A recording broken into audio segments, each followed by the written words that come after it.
Lesson दिख रहा है इसमें? हाँ, हेडिंग क्या है? Water cycle. मोटरसाइकिल है, पढ़ो उसको।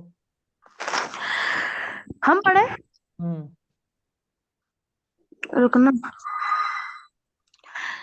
The process of evaporation, condensation, and precipitation is a continuous process prevailing in nature. This process is called बस water बस, cycle.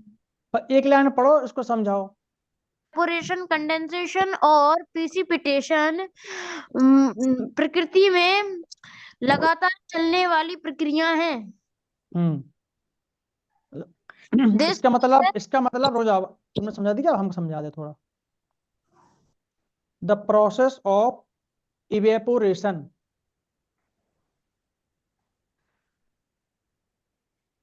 कंडेंसेशन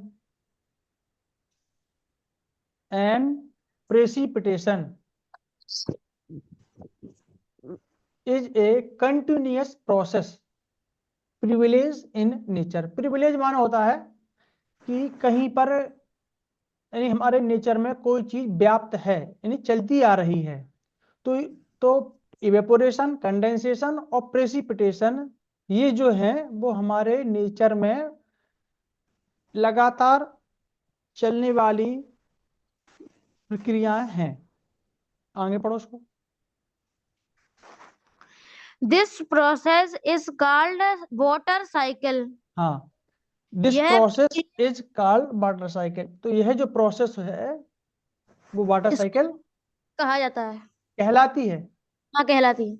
हाँ, मोटरसाइकिल कहलाती है। पैसिव है वॉइस, क्योंकि इसमें एज के साथ में वर्ब का थर्ड फॉर्म लगा है, ये देखो। चलो आगे पढ़ो। Water evaporates from lakes, rivers, oceans, and other water bodies and condenses as rain or snow and finally falls down on the earth. Water evaporates. Evaporates means होता है, क्या होता है बास एवापोरेट? वो भाप भाप बन के उड़ना। भाप बनना, बाष्प बनना। एवापोरेट्स मीन्स होता है बाष्प का बनना। ठीक है, बाष्प बनना, बाष्प, बाष्प बनना।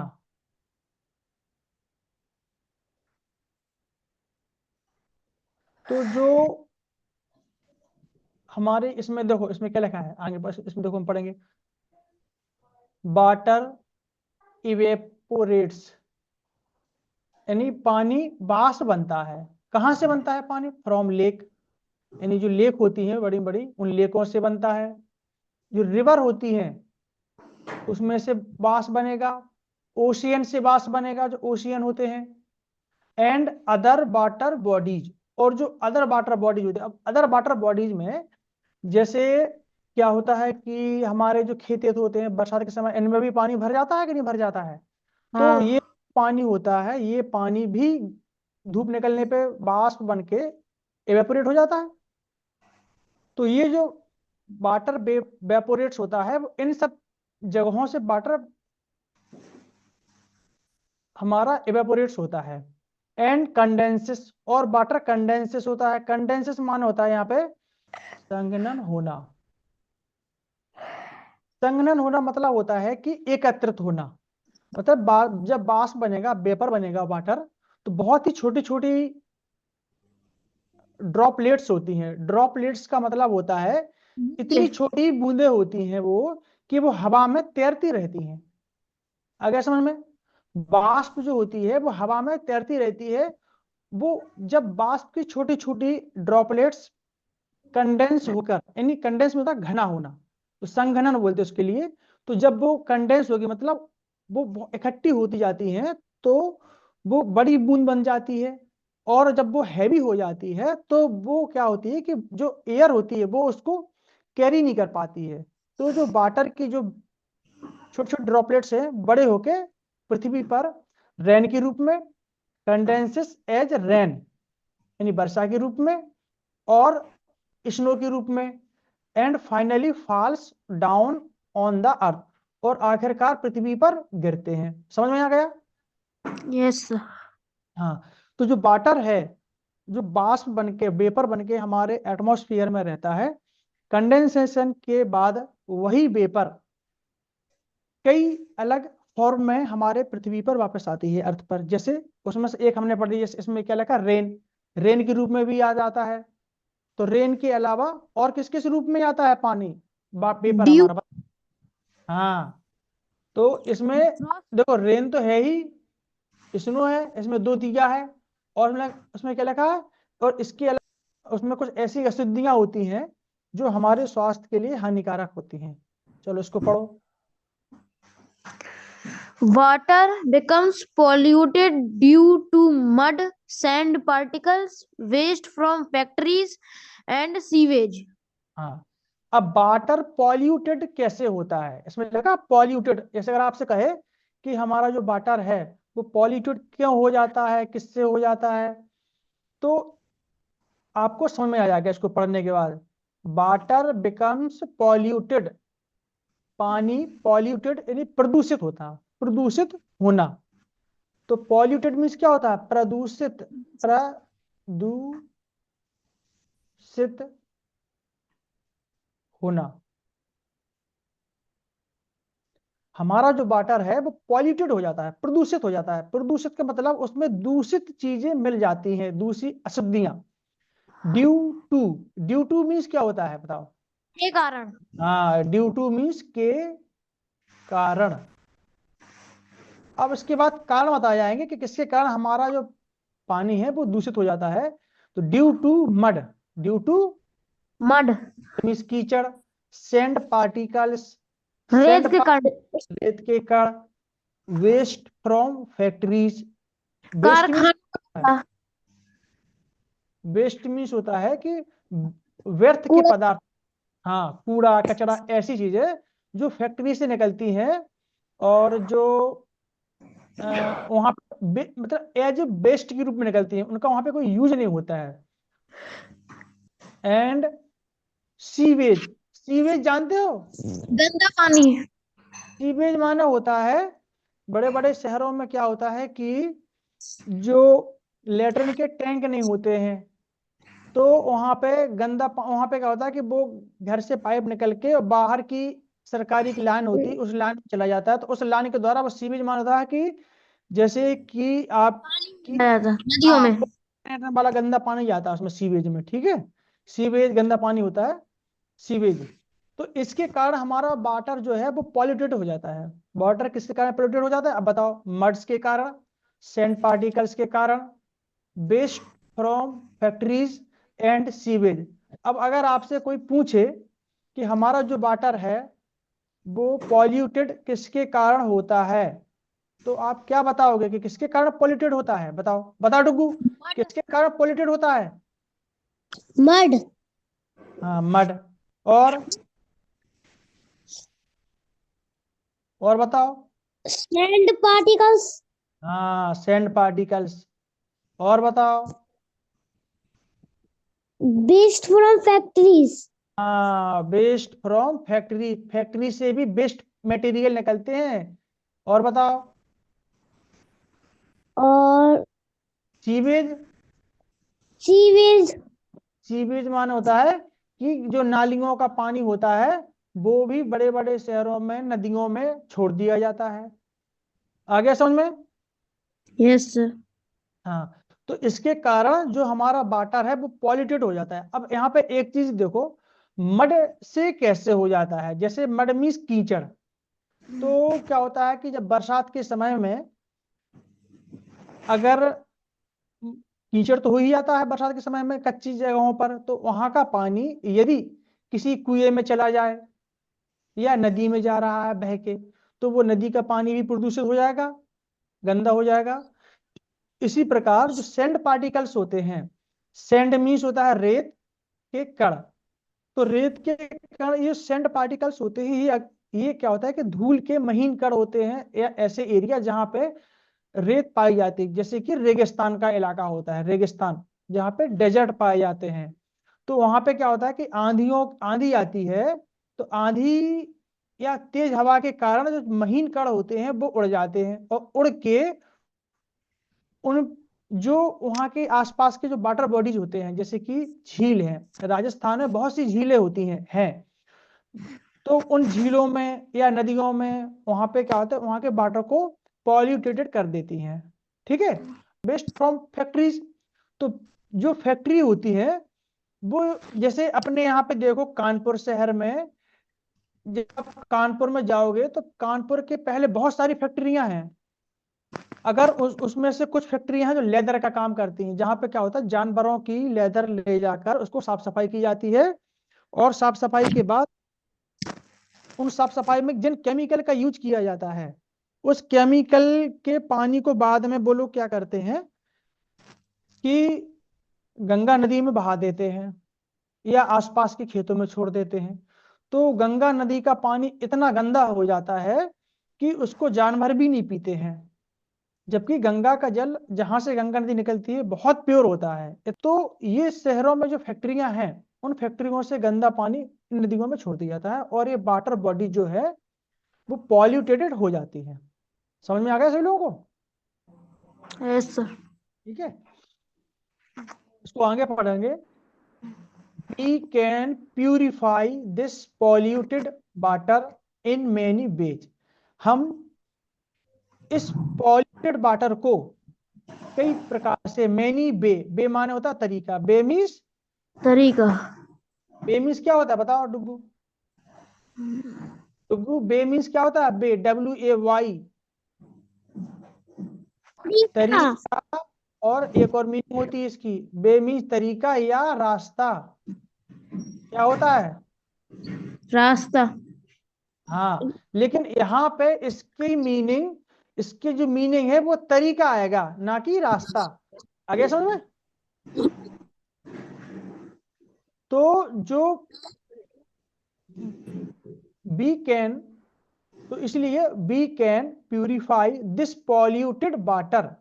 तो जो ये पॉल्यूटेड वाटर है, जो नदियों के द्वारा, कीचड़ के द्वारा जो पॉल्यूटेड हो जाता है, उस वाटर को हम कई प्रकार से प्यूरिफाई कर सकते हैं। प्यूरिफाई, ये लगा प्यूरिफाई।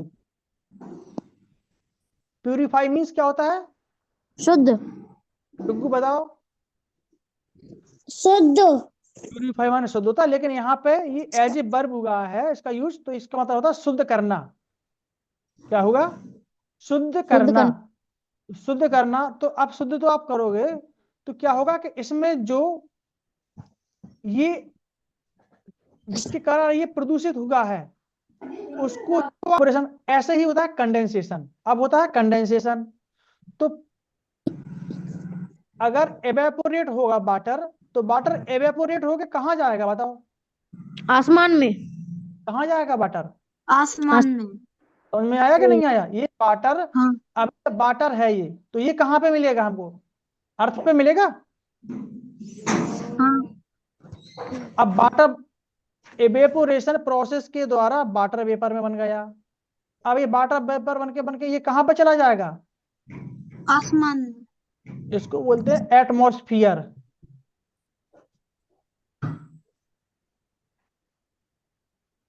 कहाँ चला जाएगा? एटमॉस्फियर में एटमॉस्फेयर में। चला जाएगा। हाँ। एटमॉस्फियर में चला जाएगा तो वहां से जब ये फिर से अर्थ पे आएगा,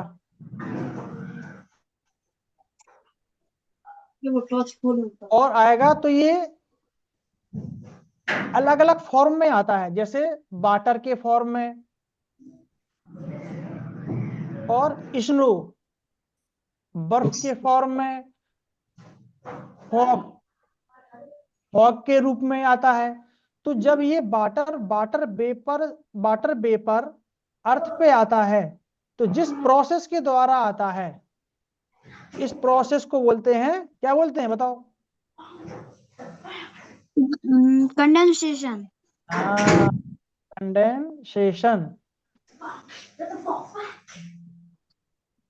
अब पहले वाटर वाटर वेपर में बनाता एवेपोरेशन के द्वारा। किसके द्वारा? इवेपोरेशन। PAPORATION tion। तो हमारे एटमॉस्फेयर में प्रक्रियाएं चलती रहती हैं और ये व्याप्त रहती हैं। अब इसको हम थोड़ा आगे पढ़ेंगे। दिस प्रोसेस इज कॉल्ड, इस प्रोसेस को कहते हैं वाटर साइकिल। ये क्या कहलाती है? Water cycle. तो हमने क्या समझा कि वाटर साइकिल वह प्रोसेस है जिसके द्वारा, यानी जिसमें एवेपोरेशन, कंडेंसेशन और प्रेसिपिटेशन ये प्रोसेस उसमें रहती हैं, और इन्हीं सारी प्रोसेस के द्वारा जो हमारे अर्थ पे वाटर रहता है वह वाटर वेपर में कन्वर्ट होकर एटमॉस्फेयर में चला जाता है, और एटमॉस्फेयर से वापस हमारे पृथ्वी पे यानी अर्थ पे आ जाता है।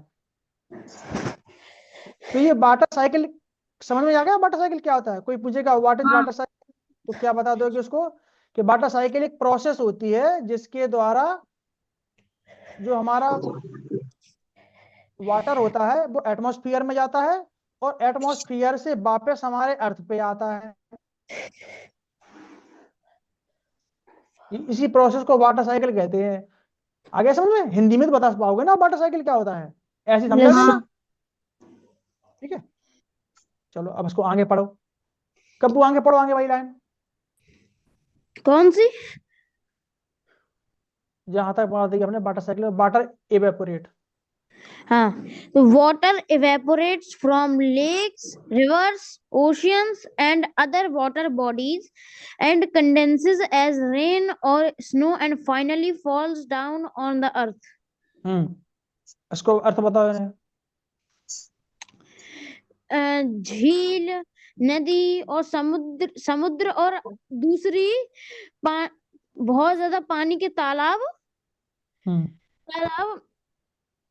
इवेपोरेट, भाप बन के आसमान में उड़ जाते हैं और पानी या बर्फ के रूप में आखिरकार वह धरती पे बरसते हैं।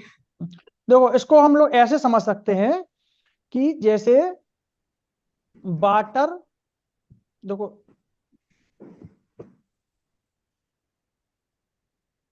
Water evaporates from lake, water evaporates होता है, एवेपोरेट्स मान होता है बाष्प बनना।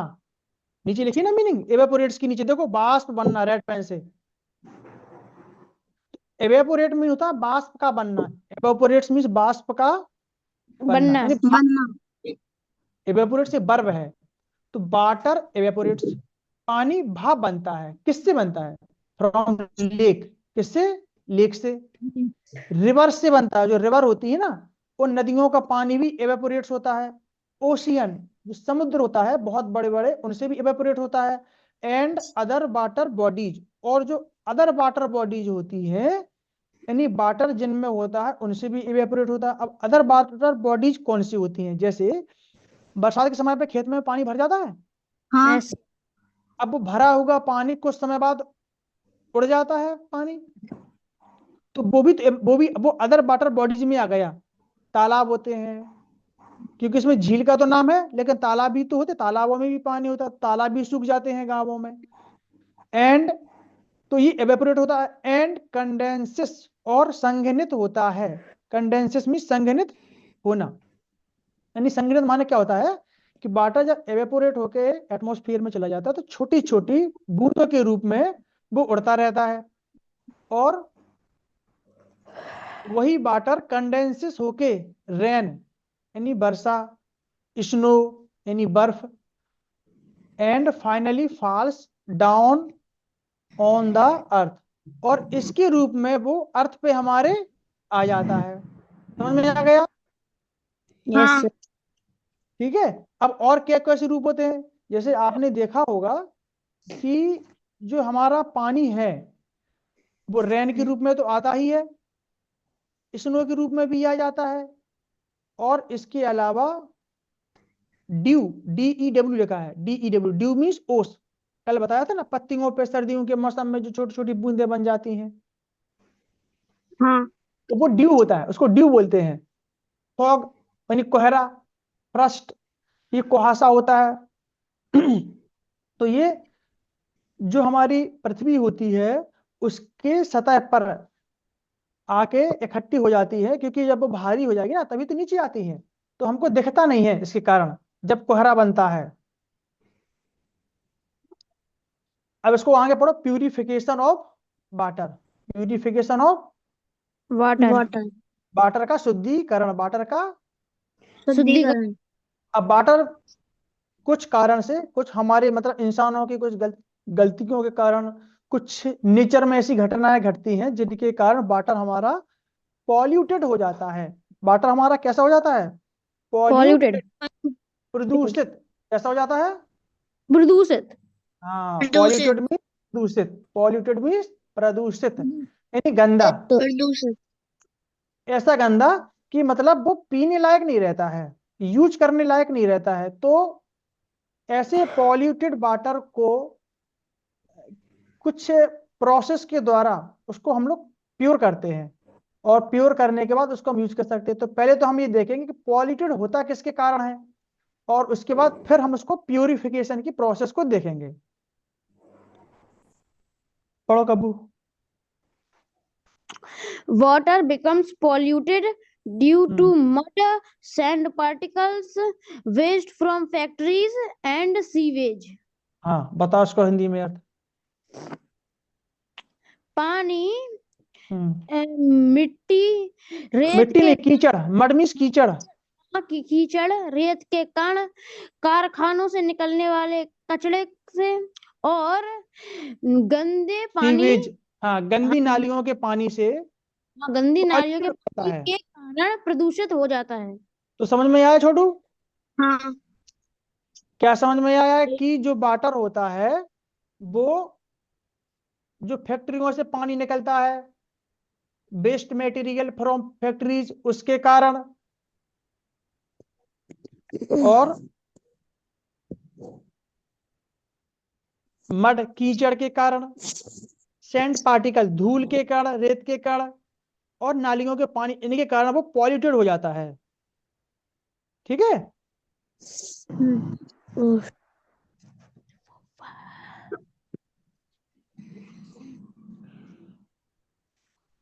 चलो आगे पढ़ो, आगे पढ़ो छोटू, तुम पढ़ो आगे। We can polluted, no, we can purify this polluted water in many way. हाँ, we can purify. Purify means होता है शुद्ध करना। प्यूरिफाई मीन्स शुद्ध करना।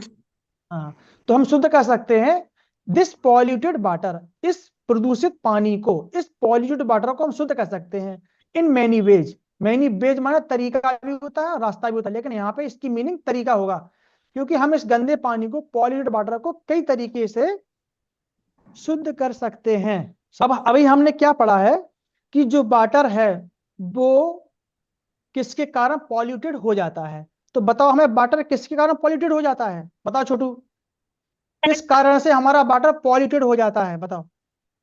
फैक्ट्रियों के गंदे मटेरियल से नालियों के पानी। फैक्ट्रिया के बेस्ट, बेस्ट मटेरियल, इसमें लगा ना, best from factories, best from, waste material से हाँ, बेस्ट मटेरियल फ्रॉम फैक्ट्रीज, इससे भी हो जाता है। नालियों के पानी। हाँ, नालियों के पानी से हो जाता है।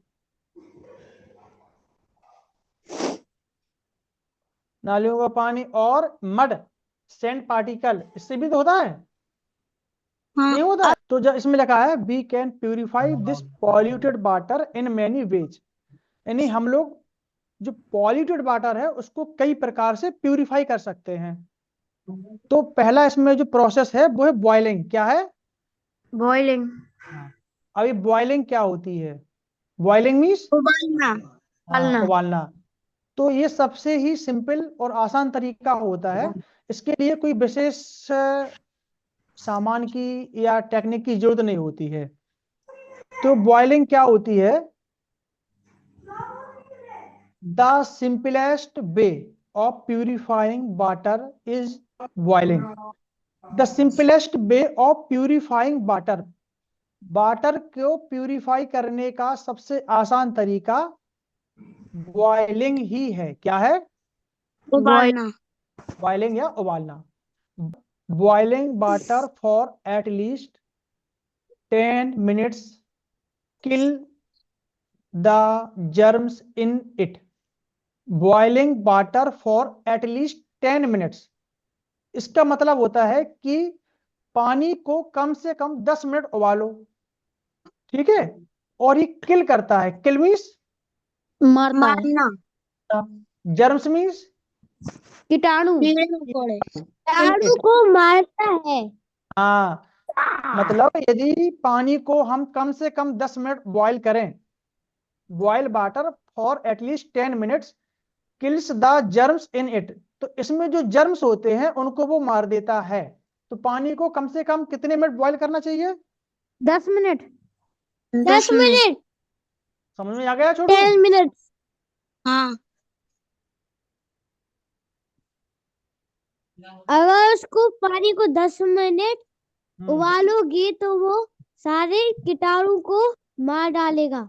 हाँ, तो पानी को कम से कम 10 मिनट बॉईल करना चाहिए, ठीक है। सारे कीटाणु मर जाते हैं। हाँ, सारे कीटाणु मर जाएंगे। सेडिमेंटेशन, सेडिमेंटेशन नेक्स्ट हेडिंग है, सेडिमेंटेशन। सेडिमेंटेशन क्या होता है?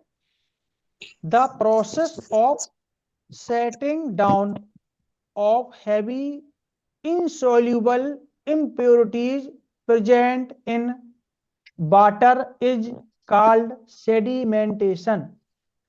तो सेडिमेंटेशन एक प्रोसेस होती है, ये भी बहुत आसान है, और इससे कुछ गंदगी दूर हो जाती है। इससे कुछ गंदगी दूर हो जाती है। कैसे? The process of setting down of heavy insoluble impurities। Impurities means होता है अशुद्धि, इम्प्योरिटीज मीन्स अशुद्धि।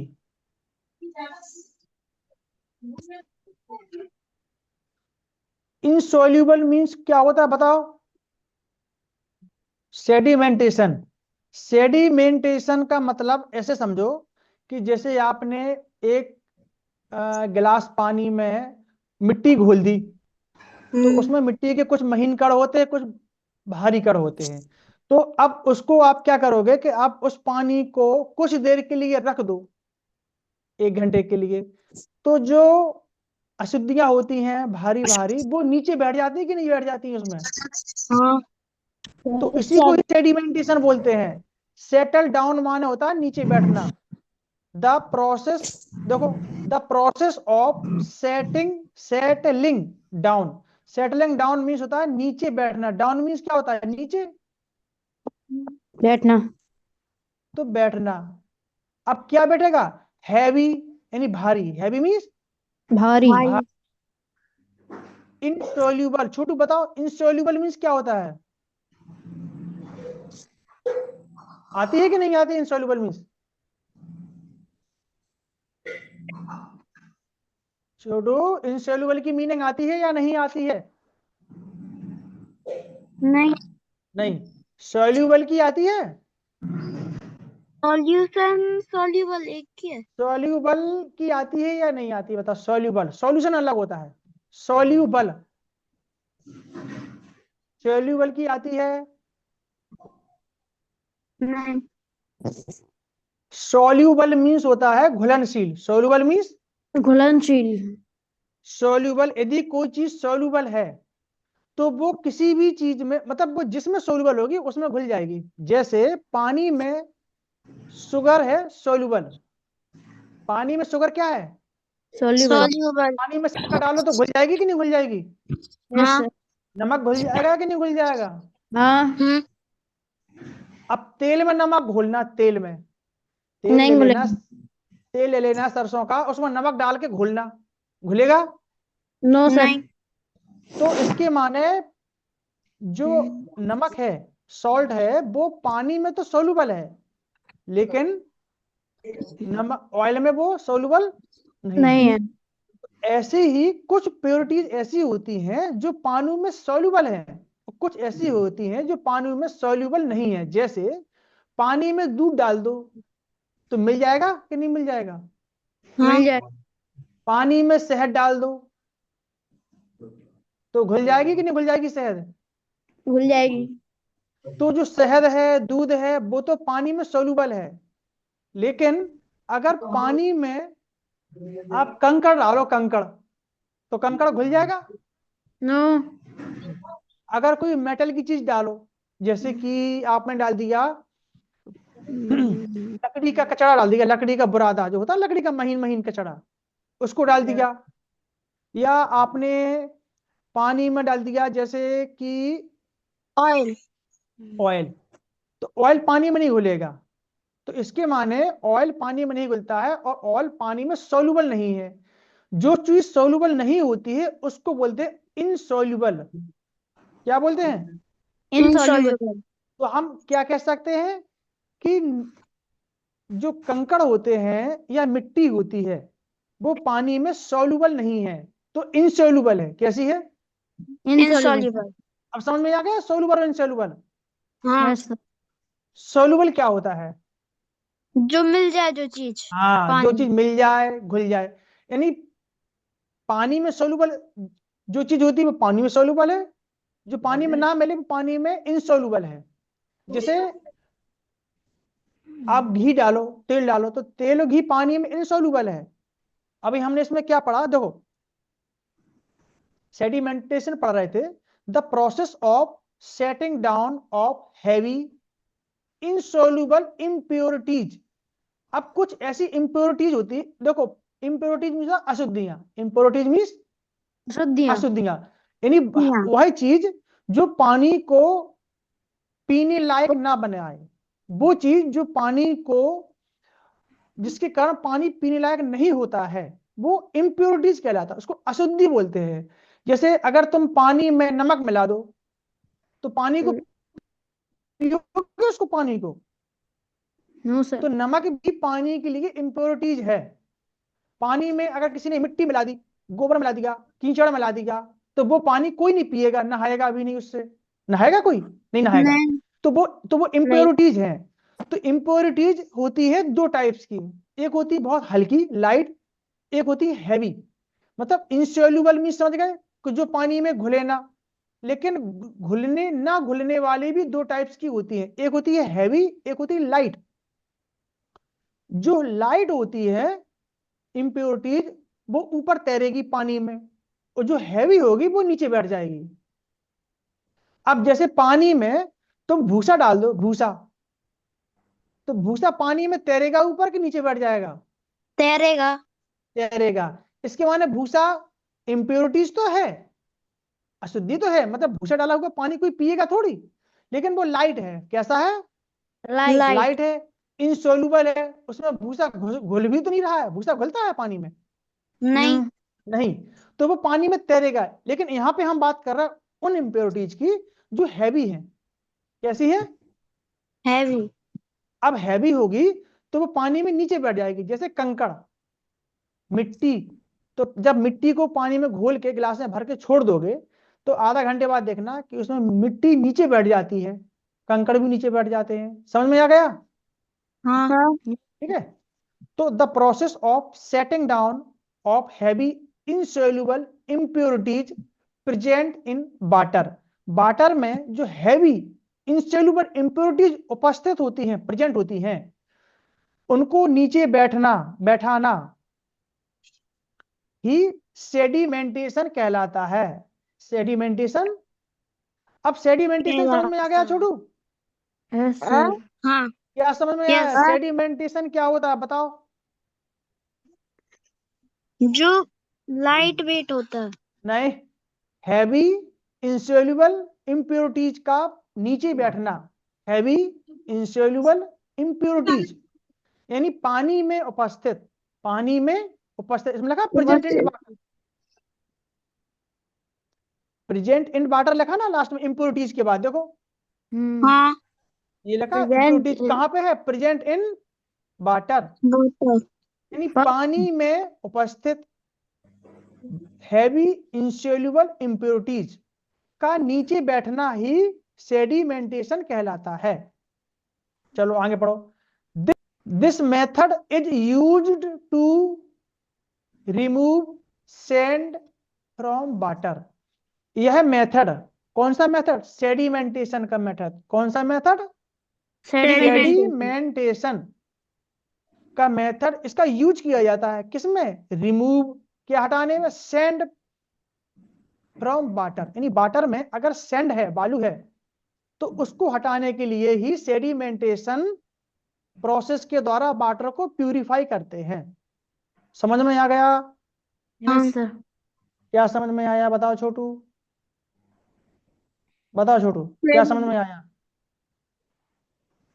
बताओ। सेडिमेंटेशन। अरे सेडिमेंटेशन में क्या समझ में आया?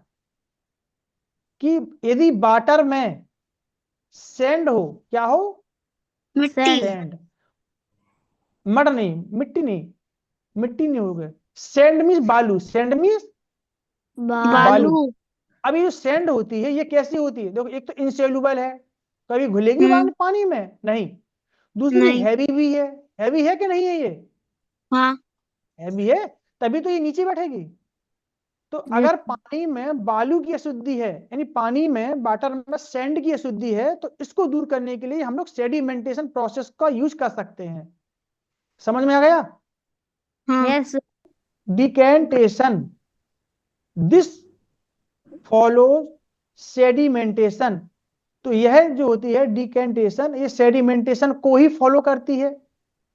The clean water above the sand, sediment यानी clean water above the sand, जब जब हमारी सेडिमेंटेशन की प्रोसेस करेंगे, बालू नीचे हो जाएगी, तो ऊपर का पानी शुद्ध होता है।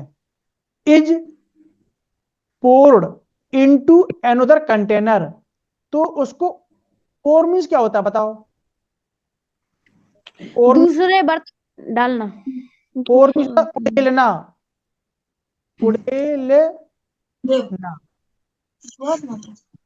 उड़ेलना, यानी पानी को कभी कभी आप लोग ऐसा करते ना कि लोटा में पानी है, लोटा से आपने गिलास में उड़ेल लिया, डाल दिया, वहां पे इसको बोलते हैं पोर, उड़ेलना। तो जब पानी में बालू नीचे बैठ जाती है, यानी सेडिमेंटेशन की प्रोसेस हो जाती है, तो हम लोग क्या करते हैं कि जो क्लीन वाटर होता है एबव द सैंड, सैंड के ऊपर जो क्लीन वाटर होता है, उस वाटर को पोर इनटू अनदर कंटेनर, उसको दूसरे कंटेनर में पोर कर लेते, उड़ेल देते हैं।